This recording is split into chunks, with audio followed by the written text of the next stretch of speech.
3, 2, 1, and we are live with the light in my face again. There are 4 of us. Hello, folks. This is Dana with a nose again, going live from the first and the only channel dedicated entirely to the lesser known, to the long forgotten, to the obscure or brand new items in perfumery, or simply stuff that nobody talks about. Let me drop the blinds again, because apparently this is a weekly exercise in figuring out the right amount of light. All right, maybe not the best solution, but I'm gonna keep it at this. This okay? No? I don't know what to do. Again, I don't know what to do. Lucas, my brother-in-law. Hello, my dear. Coming from Poland. Alex from Canada. Welcome. I'm not sure if I saw you here before. If not, and if you're new, happy to have you. Geza from Prague. Let me know who else is online today. Happy Thursday from Virginia. Christy, welcome. Today we're going to do a review on something that's brand new to me, and newer definitely than some of the things that I got you used to in the past. And we will be talking about what on my list, if I was one of those important people who do top this or that lists, would definitely catch the most innovative for 2019, even though, again, this is not a brand new, not launched in 2019. It's a 2018 release, but I didn't know it. Whack back. Welcome, you smells good. And I'm sorry I kept you up late last night. I've been called a whackpacker. Whackpacker, is that correct? It's better than whacker, definitely. Whackpacker for a while at random times on random channels. So yesterday I actually stopped somebody in their tracks and I said, hey, what do you mean by whackpack? Where do I fit in all this story? And they said, oh, I didn't say anything. You should go to Eugene. He's our leader. I'm like, fine. So I went to Eugene. I had a few last night. And I asked him what he means by it. What does he want to associate with this whack pack hashtag? And he was very gracious and explained at least what I should understand or take away from it. So thank you. DJ Genki, found the correct live stream. Yes, you were there on my Romanian one on Tuesday. Welcome. And Gabriela from Romania. So today, we will be talking about something that was launched in 2018 that I didn't know of in 2018. So I met it this year, first in Milan, where I got to talk to the person who launched the house and asked a few questions the way I do. Some of them had something to do with their space in the market. They had questions back for me. We continued the conversation in Florence when I went to PT by mistake. And so we got to chat about more than just the fragrance itself.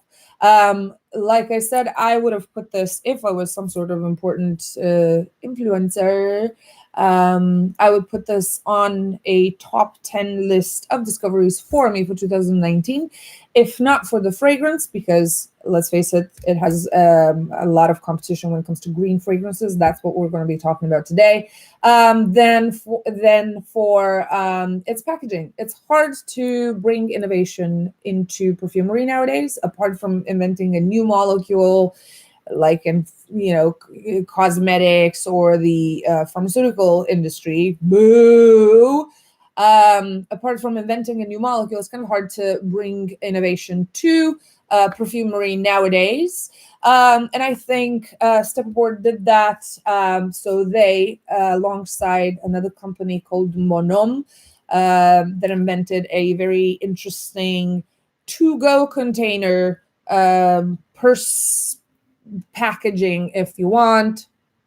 They would take my innovation mention and shout out for 2019 because they came up with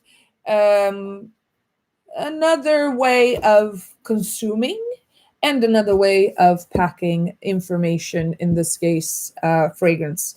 The company I want to talk about today is called Step Aboard. The concept, I think, is solid and very valuable. I do have some I don't know the word in English. I would have some reserves when it comes to their go-to-market strategy, and if I were their brand marketing person, I would tweak their image and marketing strategy quite a bit. I actually volunteered this information to the owners, and I think they appreciated my frankness. So when I asked for a sample in Florence, they gave me this, and they insisted I should take them. I told them I don't take bottles usually, but they insisted I should take them because part of their innovation is the mechanism that takes this out of the can and onto a person, and I will demonstrate. Anyway, of all their, so let's start with the concept. The concept is, again, I think brilliant. It's built around metro lines. It started in Milan, and it's a company that launched in 2018. This is brand new. It has two founders. I only met one. Could I be the only one who's not a fan of the can? No, you're not the only one. Anna El Perfume from Spain. I'll be your glass of wine. Yes, I will be a tall glass of wine for you. My mom is on. And Dana from Romania, and Taffy from Chicago.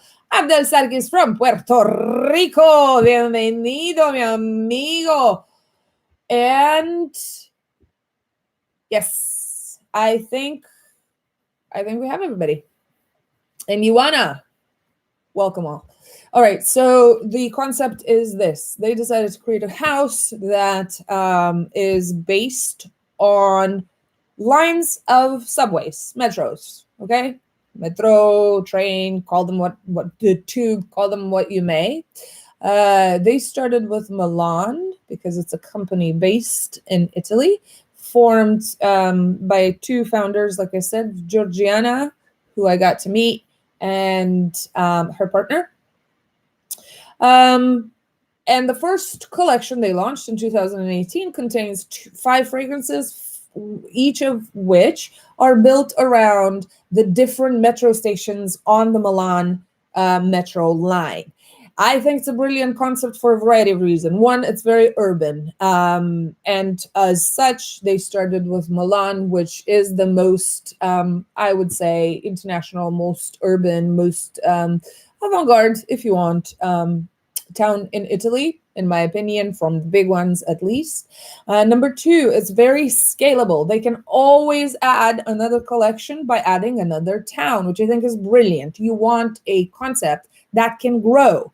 If somebody decides to do a line of perfumery based on Greek mythology goddesses, they're going to run out of goddesses at some point. You can't just keep adding. But if you're talking about metro lines, the world is full of it, and each collection can be like a capsule that makes sense. Milan is going to be about whatever they decided to be about. London can be about something else. New York, Tokyo can be about something else, and so on and so forth. So they can tweak their execution based on the town they're talking about, city they're talking about, while still maintaining the concept of the house, because that's what we're talking about, the concept of the house. And I think that is brilliant. Another thing that is brilliant, I think, apart from innovation, which is a technicality but contributes to the image of the house, I think is this. They have a huge potential to go into the a frequently overlooked market, and that is teenagers. Teenagers today are very discriminate with their spending.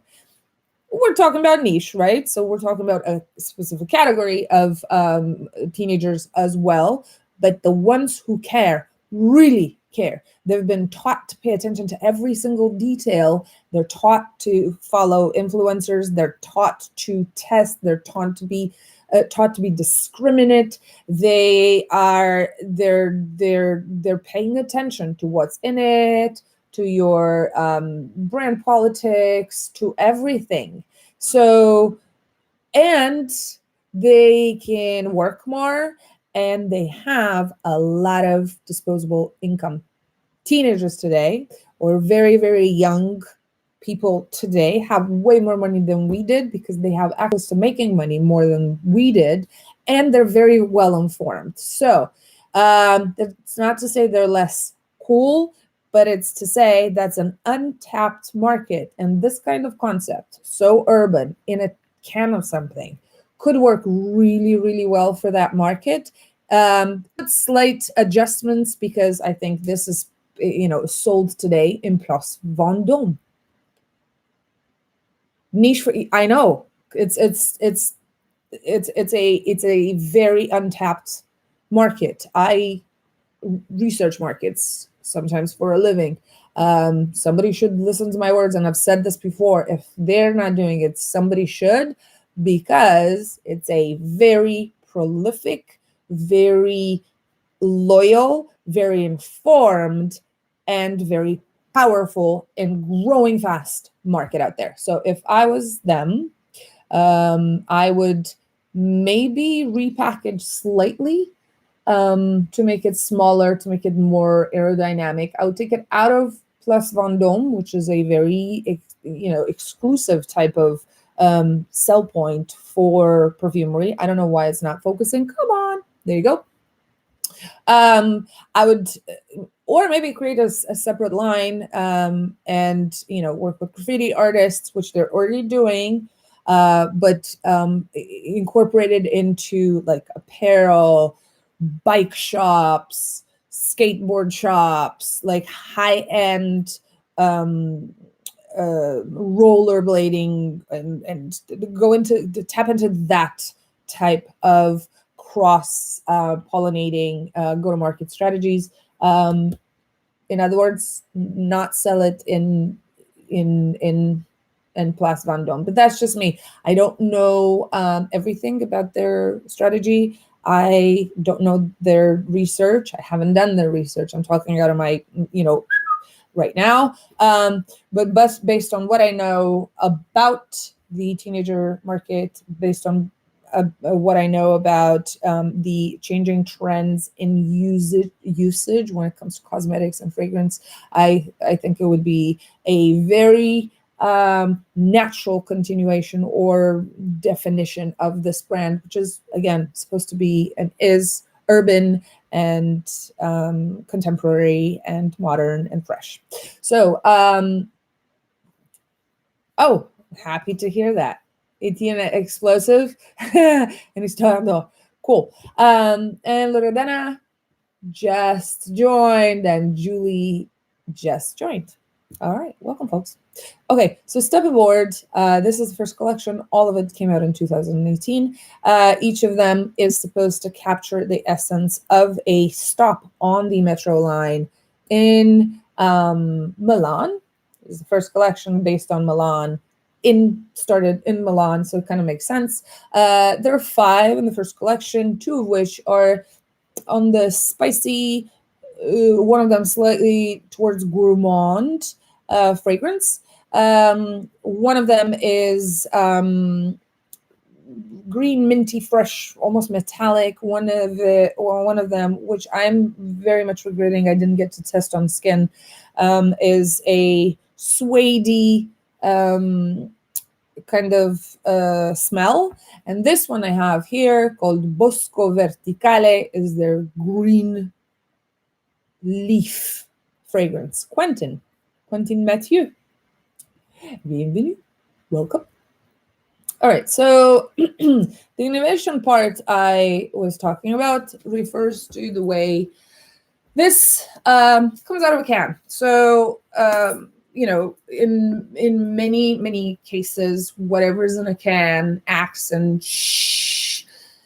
malizia, whatever, whatever, all those things mix the perfume, the molecule, with something under pressure in the can. So when you put it on, you put everything on. This one separates those two through a technique that I haven't heard of before. Inside this can, there's a bag. The bag contains the perfumed part of things that we're using, and that bag is surrounded by high pressure aerosol.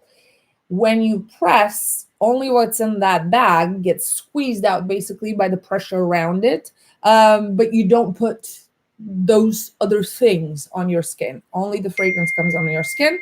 That also makes for a very interesting experience because you can do this upside down. I'm gonna try not to spray my face, which I think is very smart. That would make me giggle. All right, this is also treated with very hydrating things, so it can be used on the hair. I know there are plenty of videos out there with my spraying routine, counting like 38.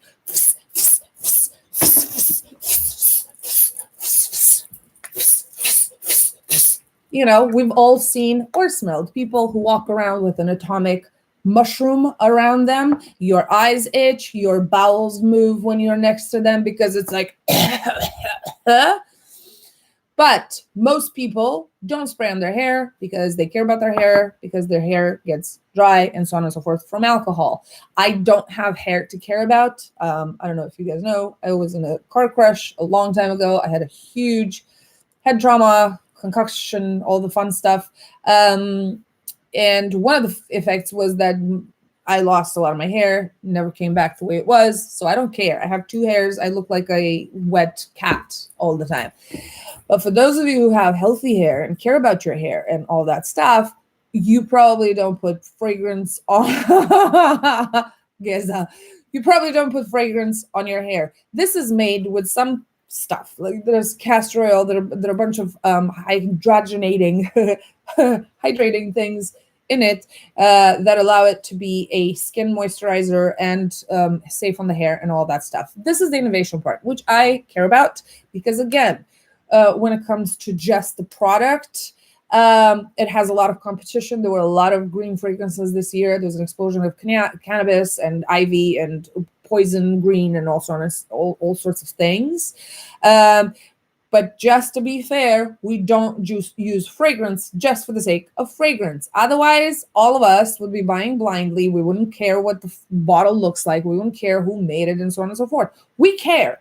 We're all snobs at several levels, and we have to give Caesar what belongs to Caesar. It matters. So, yes, innovation, packaging, company politics, ethics, who owns it, who are they sponsored by, what they choose to do in their public persona matter to me. So yeah, that was the innovation part. Now I want to talk about the smell, because this is what you're here for. This is where all the people who are pissed about the long introduction should jump in or turn your volume up. I'm starting to talk about the fragrance. I should make signs like the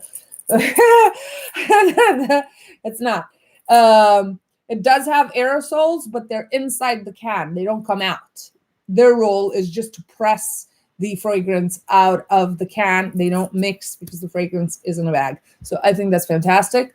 I should come up with, those like air or nautical signs that say to those who have me on mute for most of my videos that now I am talking about the all right, so we're talking about the FSFS out of their line, and we met twice. We spoke about business-related issues twice. I offered Georgiana my honest opinion about the fragrances and also their strategy to go to market. Twice. I'm not sure she liked what she heard from me, but at least I was honest and basing my my insight on the research I already did. So of all of those 5, smelling from a strip of horse and not on skin, smelling in a place filled with other fragrances, of course, and I'm the first to admit we do make mistakes when we pick firsthand. This is what I thought was the best. This is called Bosco Sospeso, suspended forest. Frutti di Bosco, you probably know if you eat ice cream. Frutti di Bosco means forest fruit. Bosco means forest, and sospeso has the same root as suspended, which means suspended forest. If you don't know what these are and you think they're some sort of gimmick, they're not. It's a very literal term referring to an area of Milan, actually very close to where Essence happened in May this year, where they have these skyscrapers covered in green. It's literally, forest on the rooftop, a lot of trees on terraces all around. So psh, um, they look like tall green towers surrounded by vegetation, covered in vegetation. You actually don't really see windows in some parts of these buildings. There are a couple of them, two, three buildings that together create this mini neighborhood called the Suspended Forest.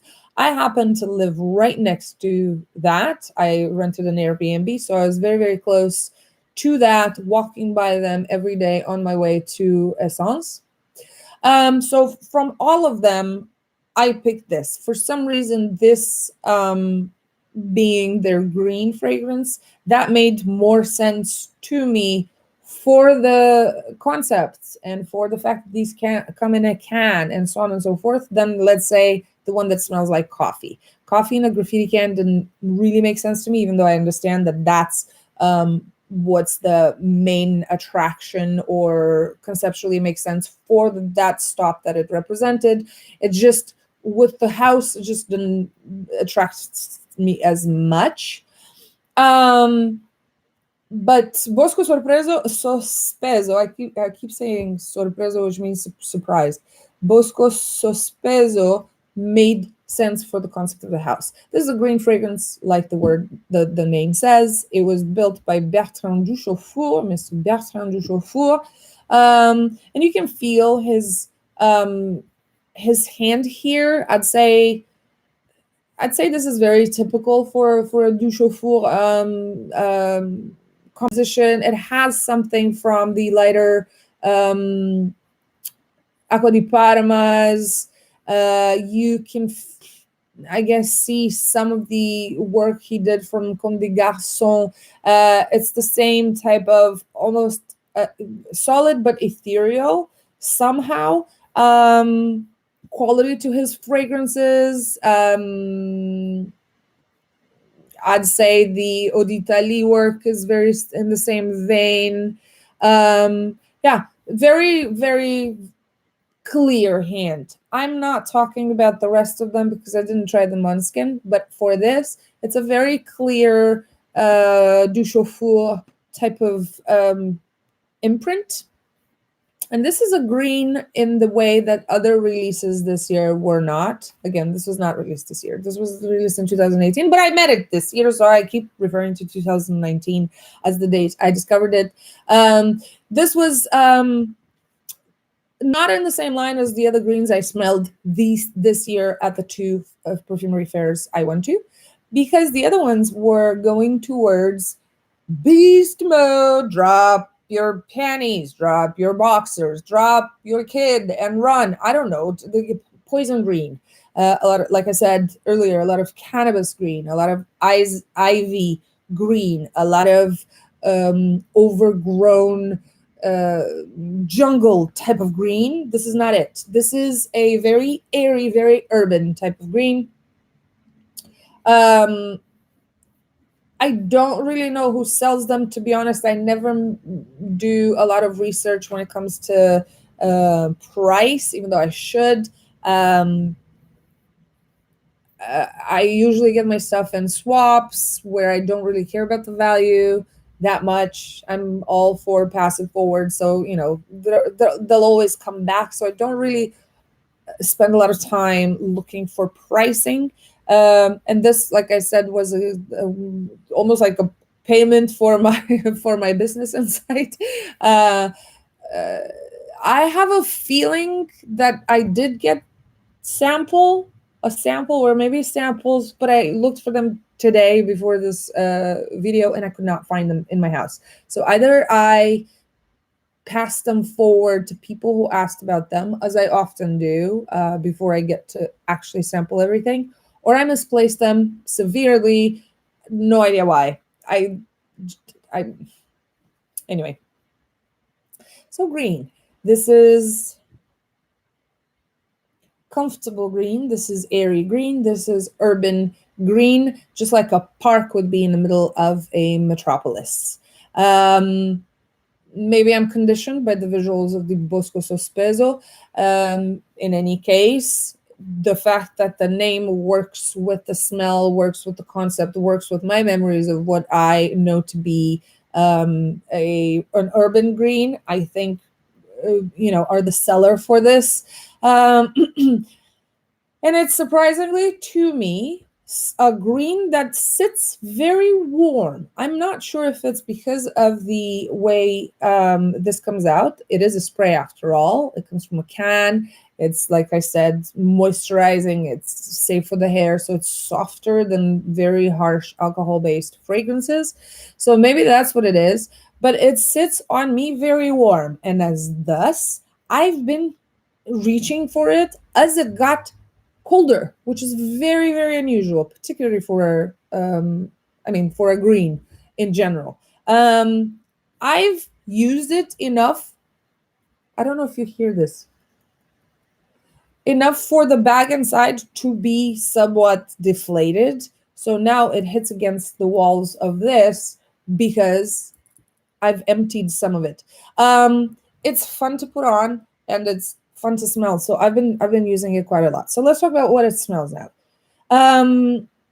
I said it's urban. It's urban because apart from all the greenery, there are some slight metallic tinges. I'm not sure where they come from, but I have a feeling that whatever this absinthe accord they declare is in fact some sort of a built note or some sort of an aldehyde that has metallic tinges in the back. This is more towards steel and less towards copper or iron or other metallic smells to my nose. So it's slightly zingy, slightly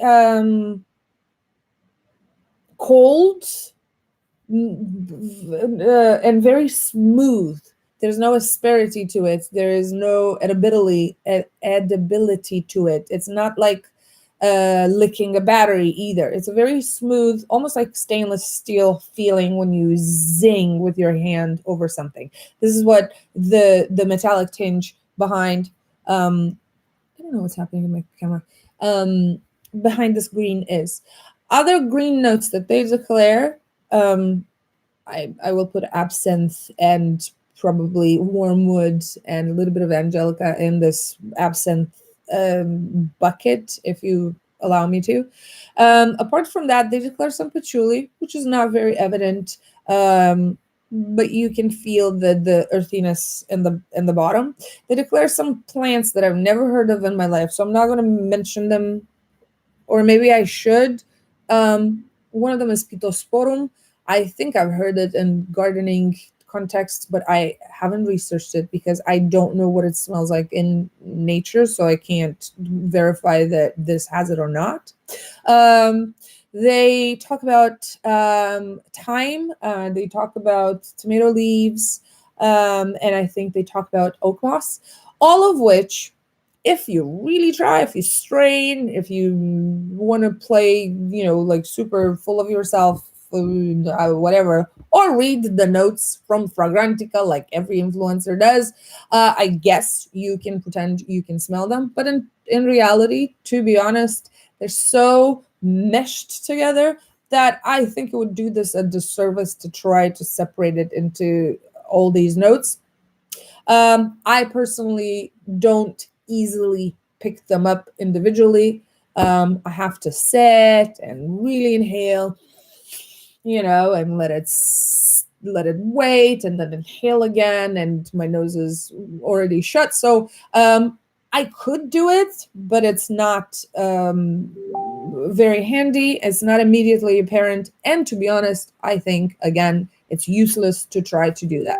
Apart from all these green notes that read like a forest, but warm and slightly urban, like I said, it's almost like a, okay, you go bye bye. For some reason today, I've been getting a lot of messages. Holidays are coming, so people want to say their dues, I guess. um, Apart from all of these greens that read, like I said, very similar to a park surrounded by a very urban metropolitan area. If you've been to New York, think Central Park. If you've been to other places, think of big parks inside big cities, big hustling cities. You always have that feeling of urban metal gas noxes coming through the trees, not necessarily immediately apparent and smelly to your nose, but very clear that they're there.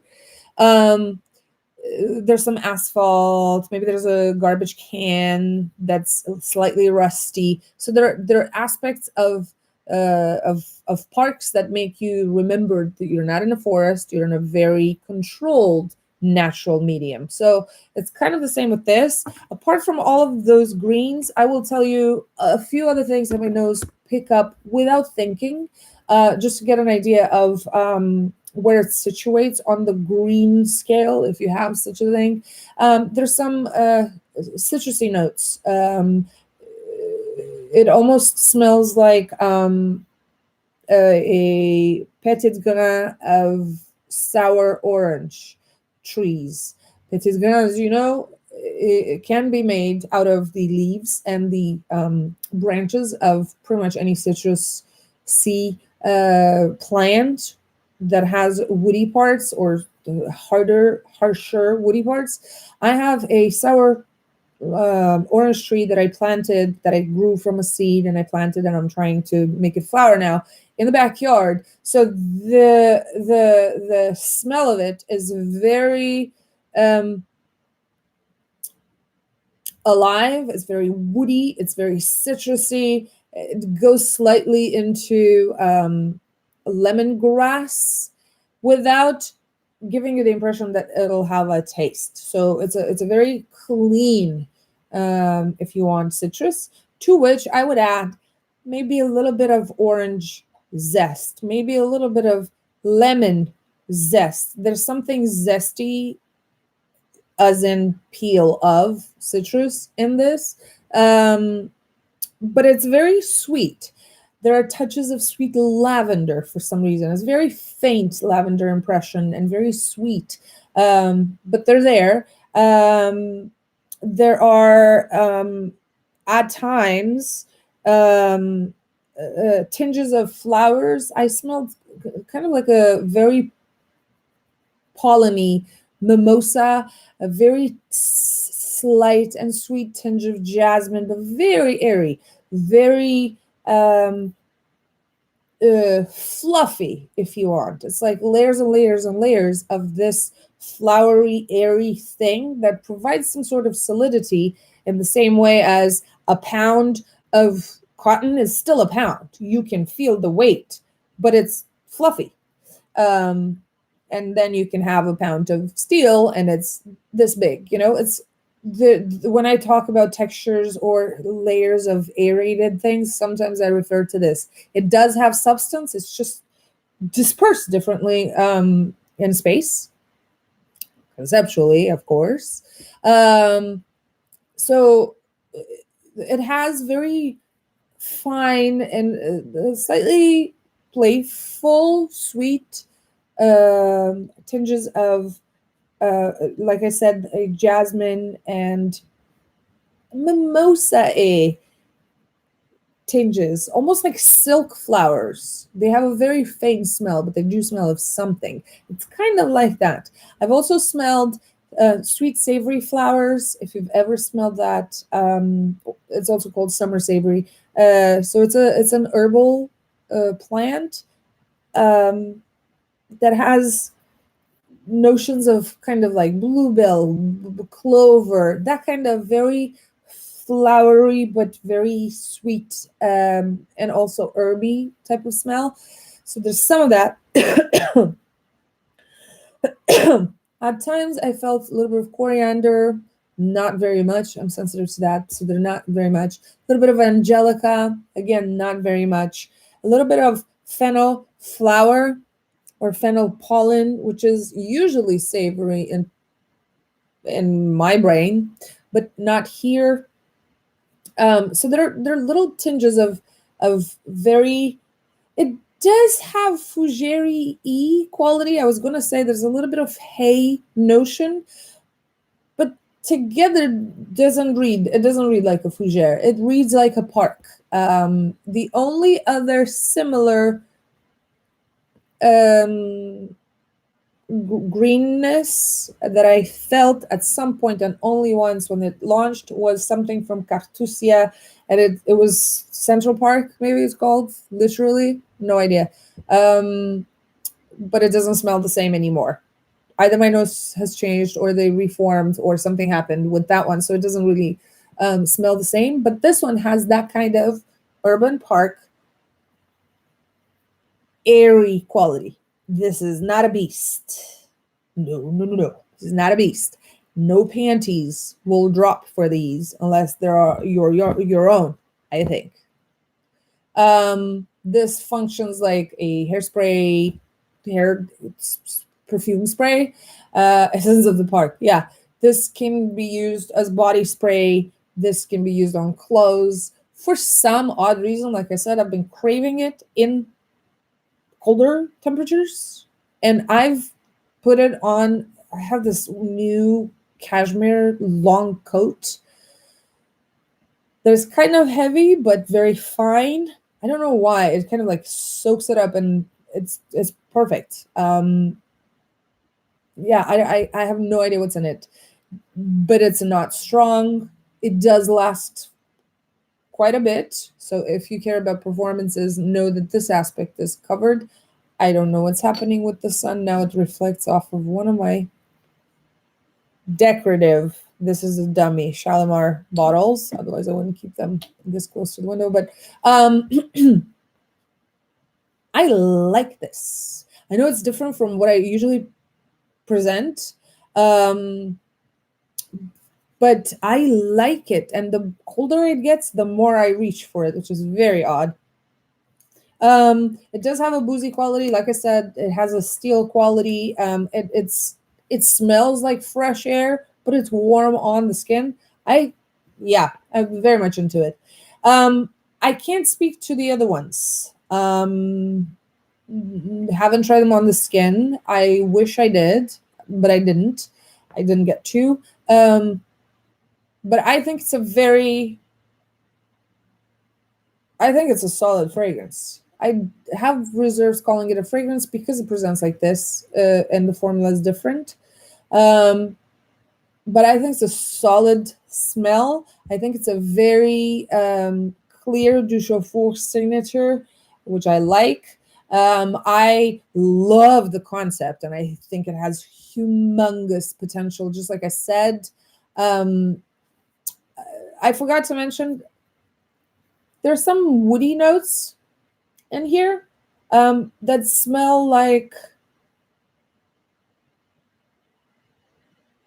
almost like steam wood.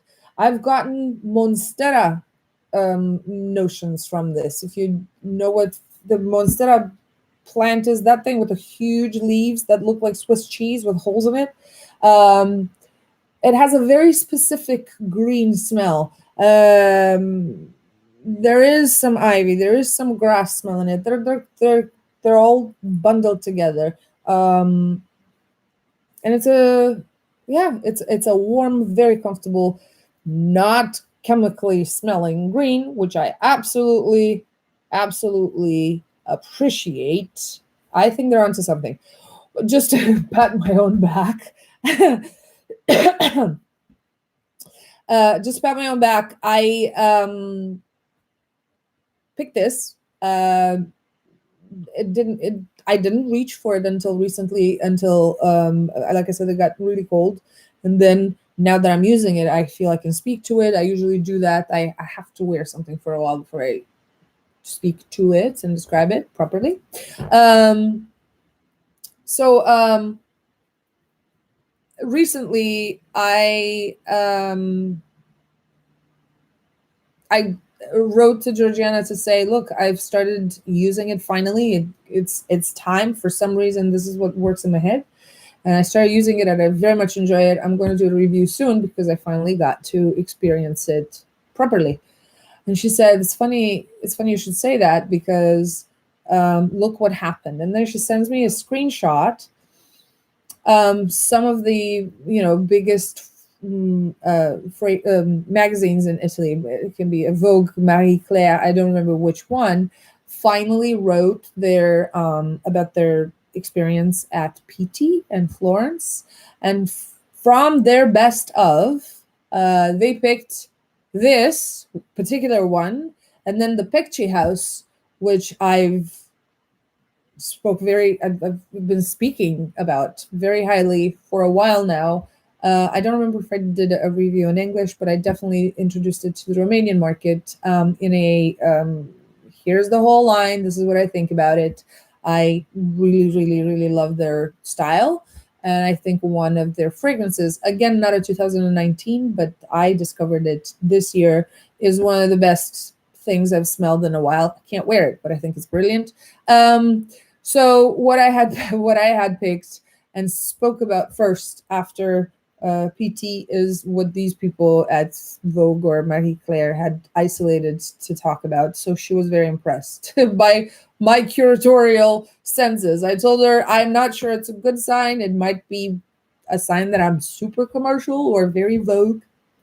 Vogue, Vogue, Vogue. But it is what it is. I'm sure she didn't take it the wrong way. In any case, this was the fragrance for today. I know it's atypical. It stands out compared to all the vintages I've been talking about, or ultra niches, or super folky inspired lines like last week's La Danica. But I had to do a shout out for this because I think it's innovative. I think it's a great fragrance. I think it's very easy to wear, and I think it's a good change for those who are so damn tired of 38 puffs of a super concentrated elixir or extrait this or that. Okay, so for those of you who don't want to choke the canary, that sounded very dirty. This is an alternative for you. And with this, I will leave you. Folks, if you like this kind of nerdy facts and reviews of fragrance and perfumery, stick around, like, share, subscribe. You know what you gotta do. Most importantly, tell others, because I don't, and nobody will know if you don't do it. If this is your first time here, expect more of these. I only do obscures and very, very hard to find or long forgotten fragrances. If you've never been on Instagram, find me there with more mundane and slightly more fun bits of content for you. And let's say it together, folks. Keep it kind, but keep it real. If you got opinions, I'm here to receive them. Just be ready for whatever comes. And let's say it together, please. Wherever you go, make it better. Kisses. We won't do one next week because it's Christmas. Happy holidays if you celebrate anything you celebrate. And thank you for being close, guys. Bye. Let's see. 1, 2, 3. Boom. And bye.